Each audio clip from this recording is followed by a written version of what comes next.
Hi, everybody. Welcome into Spilly on the Rocks. This is episode, I believe, number 4 on the Mile High Sports Network. And just finished a series as we're heading into the weekend. Congratulations to Rory McIlroy winning the Masters. A lot of cool commercials surrounding Rory.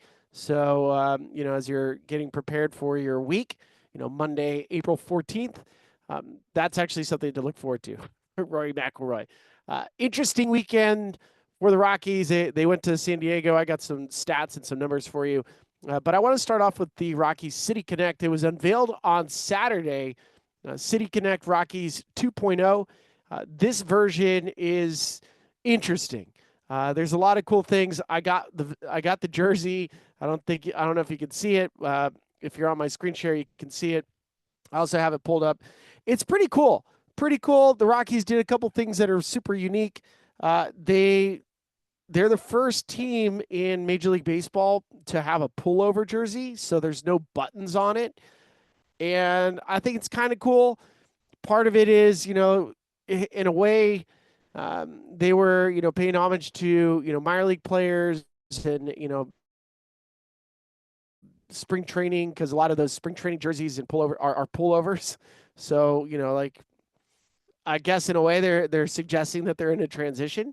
But the colors are like the color scheme's not bad. So I was walking around San Diego. San Diego, I love San Diego City Connect. It's supposed to represent Baja, and so the Padres colors with the City Connect are like Baja colors. So from their Mexican heritage and from being so close to Mexico and the Baja Peninsula, that's why those colors are what they are. So the Rockies in this new City Connect, uh, and you can get it at Rockies dugout stores and online. I'm not peddling any jerseys, trust me. But the colors are cool. They also went with the material that is used for skiers and snowboarders, so that is kind of neat as well. It's cobalt blue, which is it's kind of like a Carolina blue, but not quite. It's not quite Carolina blue, but it's a nice blue.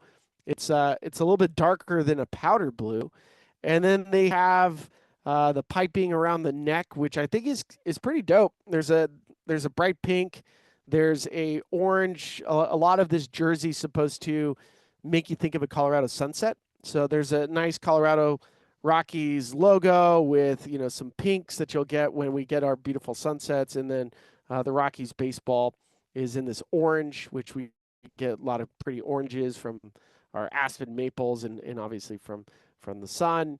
And then there's the purple. So some purple there as well. The hats are pretty nice. Like you walk around with the City Connect hat, and it's a pretty cool looking hat. And I love the color. So I think the hats will do well. I'm not quite sure about the jerseys. The Rockies original jersey, the City Connect with the green, which is supposed to basically reflect the the license plate of Colorado, right? Like if you're in Wyoming, you'll get people calling you a greenie because you have your green license plate.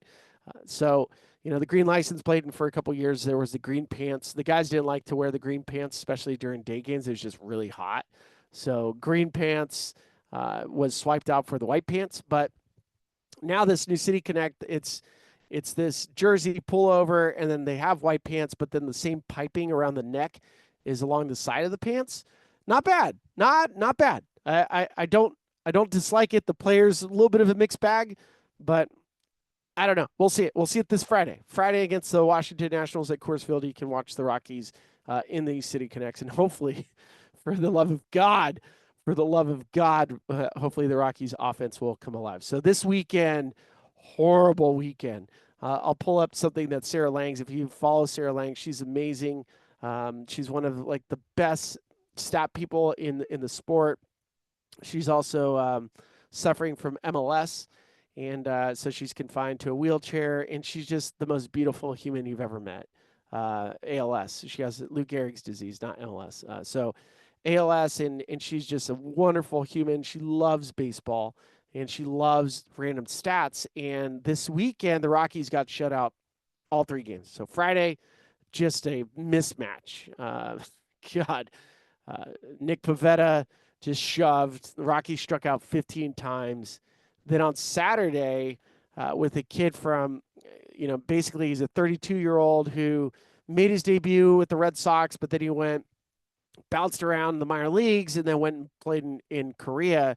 His name is Corey Hart, ended up being the best pitcher in Korea a season ago, and the Padres signed him to like this really team-friendly one-year deal. He shoved. So he shoved on Saturday, another loss for the Rockies. They lost that game 2-0. And then on Sunday, this was nuts. Michael King, who is part of the Juan Soto deal, and I love the pitcher. He's really unique, kind of a crossfire righty, tons of movement on his fastball, really good slider, good changeup. He's tough. He had 200 strikeouts last year. Padres have a chance to have 3 guys in the rotation with over 200 punchouts. They also haven't lost this season. The Padres have not lost at home, so they are perfect. National League West is nasty. I've told you that. I told you, I say, hey, National League West is the best division in baseball by far, not even close. And so here you have the Rockies transition year. No Brenton Doyle over this weekend. Doyle has a quad strain. They're hoping to get him in to play this week against the Dodgers. If he doesn't, he might have an IL stint. And so the Rockies go into San Diego, anemic offense. All the numbers are brutal across the board, like bottom of baseball in batting average, least amount of runs scored. I'm trying to keep this Spilly on the Rock show going, but the facts are the facts. The stats are the stats. It's the worst offense in baseball. They're not stealing bases, don't get on base. They chase. Same problems I told you about. But now Sarah Lang, she tweeted out, the Padres did not allow a run this series. There have now been 34 instances, 34 in the history of the game of teams shutting out its opponent for an entire 3-game series since 1901. That's 124 years. The last time it happened was in August of 2017. Not good. Not good. This is the first time it's ever happened for the Padres. First time ever for the Rockies. The Rockies had never been shut out for 3 consecutive games. It's been awful. Awful. No idea what to do. I told you no team identity when it comes to offensive profile. I'm not saying anybody's on the hot seat, but man, like this start is the worst case scenario. Worst case scenario. Worst. Bud Black can't hit, right? If you want to point the finger at hitting coaches, front office, all that stuff, yes, you can. You can. There's plenty of finger pointing to go around, but ultimately, the players have to perform. The players have to play. So as much as I love, pointing fingers and going like, hey, this guy needs to get rid of this guy and do this and this and this. If you're in the big leagues, you have to compete. You have to perform. Otherwise, you're not a big leaguer. Like there's such pride to throw on a major league uniform that you have to find ways to make it work. You have to compete.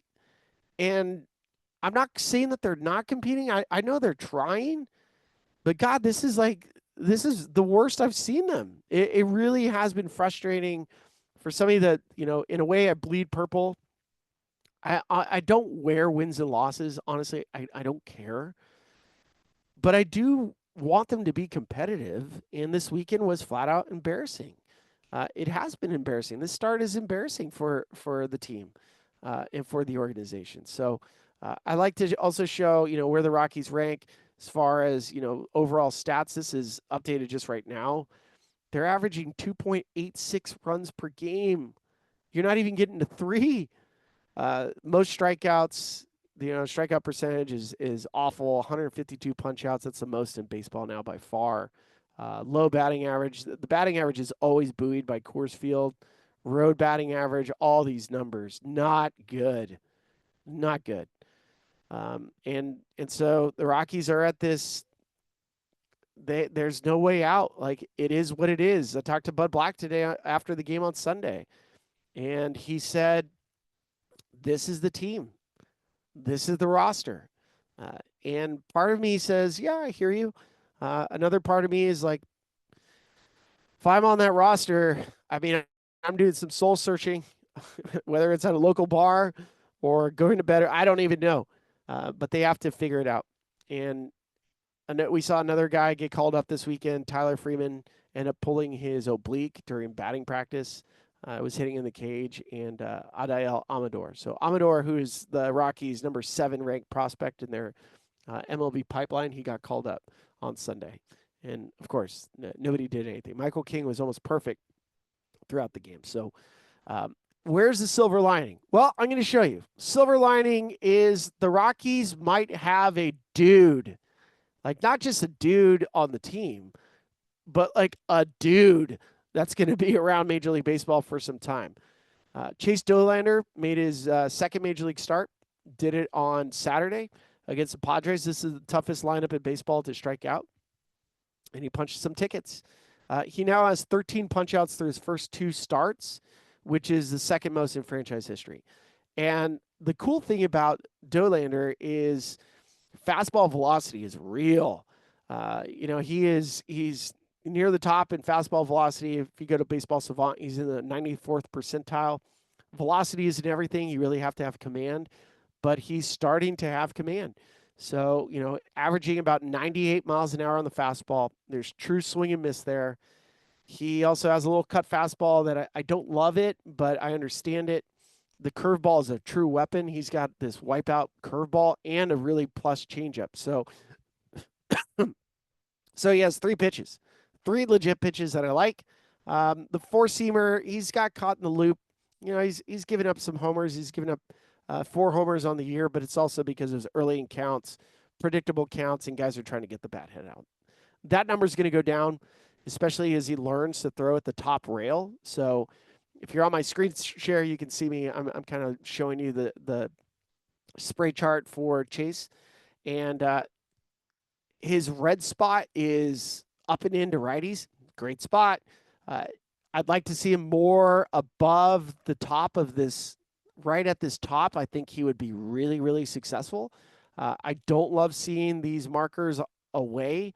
I think he can live because the fastball's so good at the top. So I think if his spray ends up being a little bit more centralized, middle and above, right? Like he can pitch in the middle of the strike zone and get away with it because the fastball's so good. And then the curveball will play off of it. So he can really, once he starts to get better and better, this should turn red, and then this curveball should get even better. And then when you pair it with the front to back, with the fastball changeup, big time strikeout numbers. I'm telling you, he reminds me, and trust me, like when I give you a comparable, when I give you a comp of a player, this is not hyperbole. I'm not drinking purple Kool-Aid. I am not putting on my purple tinted Rockies glasses. I'm not going to do that. My comp for him is Garrett Cole. He has Garrett Cole's stuff. Will that make him one of the top pitchers in baseball? You'll always be hamstrung by Coors Field. Always, always, always. But the stuff is real. It is real. He can pitch to an elite level. And we have not had that elite level pitcher since Herman did it back in, 2018, 2019, where he was an all-star, was one of the better pitchers, ate up innings, ton of punch-outs. We haven't had that frontline stuff and starter since Herman. And obviously, like this version of Herman is a different version. He's still coming back from injury. And there's been good signs of Herman, like starting to pitch well again. But Chase is legit. Like I'm telling you, legit. And his arm is really fast. The mechanics are smooth. They're clean. And I think he's going to get better. So that's the only silver lining from this weekend. Like there was nothing else other than the City Connect. And for some people, City Connect, they're like, you look like the Phoenix Nuggets.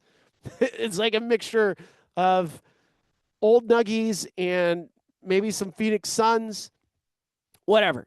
So I like him. I think the colors are cool.